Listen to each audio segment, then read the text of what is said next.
মোহনা ডিজিটালে আপনাকে স্বাগতম। আমি যেখানে দাঁড়িয়ে রয়েছি গাজীপুর সিটি কর্পোরেশনের কাশিমপুরের 2 নং ওয়ার্ডের চক্রবর্তী এলাকায়, যে চক্রবর্তী এলাকায় রয়েছে বেক্সিমকো ইন্ডাস্ট্রিয়াল পার্কের প্রায় 40,000 শ্রমিক। সেই 40,000 শ্রমিকেরা দীর্ঘদিন যাবৎ এই বেক্সিমকো ইন্ডাস্ট্রিয়াল পার্কটা যখন বন্ধ করে রেখে দেয়, তারা কিন্তু সেই বন্ধ কারখানাটি খুলে দেওয়ার দাবিতে কিন্তু আজকে ঢাকা টাঙ্গাইল চন্দ্রনবীনগরের যে রাস্তাটি রয়েছে সেই রাস্তাটিতে তারা মানববন্ধন করেছে। শুধু একটা বিষয় যদি আপনাকে জানিয়ে রাখি যে বেশ কিছুদিনই কিন্তু শ্রমিক অসন্তোষ দেখা দিয়েছে সাভার, ঢাকা এবং গাজীপুরে। তারই ধারাবাহিকতায় কিন্তু বেক্সিমকো ইন্ডাস্ট্রিয়াল পার্ক সেটা বন্ধ করে রেখেছিল বেক্সিমকো ইন্ডাস্ট্রিয়াল পার্কের কর্তৃপক্ষ। কিন্তু আজকে আমরা যতটুকুন জানতে পেরেছি যে প্রায় 40 থেকে 45,000 শ্রমিক, শুধু শ্রমিক না, যারা বাড়ির মালিক এবং দোকানদার এবং ছাত্র ছাত্রী পরিবারের সকলেই কিন্তু আজকে এই মানববন্ধন করেছে শুধু বেক্সিমকো ইন্ডাস্ট্রিয়াল পার্কটা খুলে দেওয়ার জন্য।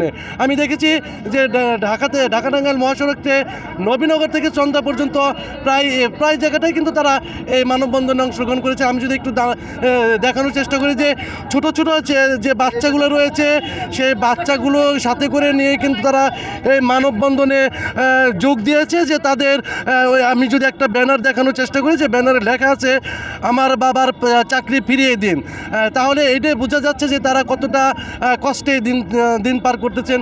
আমি যদি এই ঢাকা টাঙ্গাইল মহাসড়কের একটি সাইড যদি দেখানোর চেষ্টা করি যে তারা কিভাবে দাঁড়িয়ে রয়েছে, এই মানববন্ধনে তারা অনেক প্রায় 40 থেকে 45,000 শ্রমিক, শুধু শ্রমিক না, বাড়ির মালিক, দোকানদার, অর্থাৎ এই এলাকাতে যারা বসবাস করে তারা প্রত্যেক পেশা শ্রেণীর মানুষই কিন্তু আজকের এই মানববন্ধনে তারা যোগ দিয়েছে যে বেক্সিমকো ইন্ডাস্ট্রিয়াল পার্কটা খুলে দেওয়ার দাবিতে।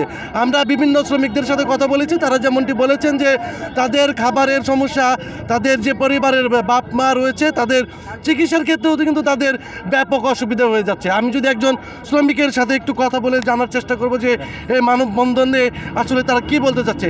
আপনারা তো আজকে প্রায় 40,000 শ্রমিক নিয়ে মানববন্ধন করেছেন, আসলে এই শ্রমিকের এই মানববন্ধনের উদ্দেশ্যটা কি একটু? আমাদের মানববন্ধনের প্রধান এবং প্রথম উদ্দেশ্য হচ্ছে যে আমাদের যে কোম্পানি আজকে লে অফ বা আমাদের কোম্পানি আমাদেরকে চাকরিচ্যুত করেনি, কিন্তু আমরা কর্মহীন আছি। আমাদের এই কর্ম পরিবেশটা আগের মতো ফিরিয়ে দিতে হবে, যে যার জন্য দরকার ব্যাক টু ব্যাক এলসি, যেটা আমাদের বর্তমান সরকার প্রধানরা এটা করে দিবে এবং আমাদের এই 40,000 তথা আমাদের এই সাথে আমাদের পরিবার যারা আছে তাদের প্রত্যেকের এই কর্মসংস্থানের মাধ্যমে আমাদের স্বাভাবিক জীবন ধারণ করার সুযোগ করে দিবে এবং স্বাধীন দেশে স্বাধীনভাবে বাঁচার অধিকার আমাদের তারা করে দিবে। এটা হচ্ছে আমাদের প্রধান লক্ষ্য। এবং আগামী শনিবার থেকে আমাদের মতভাব বা আমাদের চিন্তাভাবনা, আমরা আগামী শনিবার থেকে আমাদের কর্ম পরিবেশে আমাদের সেই প্রাণচঞ্চল মনোভাব নিয়ে আমরা আগামী শনিবার থেকে ইনশাল্লাহ আমরা আমাদের কর্মপরিবেশে যাব, এই মনোভাব নিয়ে আজকে আমরা এই মহাসাগরে অবস্থান করছি।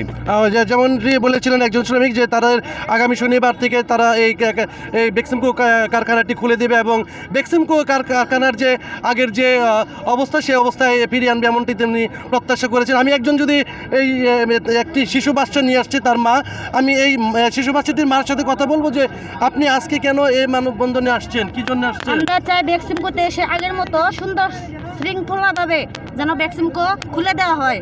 আমরা কর্মস্থল ফিরে চাই, আমরা ভালোভাবে জীবনযাপন করতে চাই।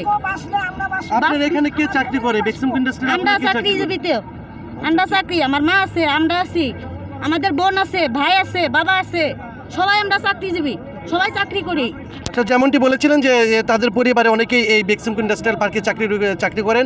আসলে এই বেক্সিমকো ইন্ডাস্ট্রিয়াল পার্কে জড়িয়ে রয়েছে প্রায় 40,000 শ্রমিকের পরিবার এবং তার পরিবারের থেকেই কিন্তু তারা প্রত্যেকটা সদস্য কিন্তু আজকে এই মানববন্ধনে অংশগ্রহণ করেছেন। তো এই ছিল আমার কাছ থেকে বেক্সিমকো ইন্ডাস্ট্রিয়ালের শ্রমিকদের যে মানববন্ধনের সর্বশেষ তথ্য।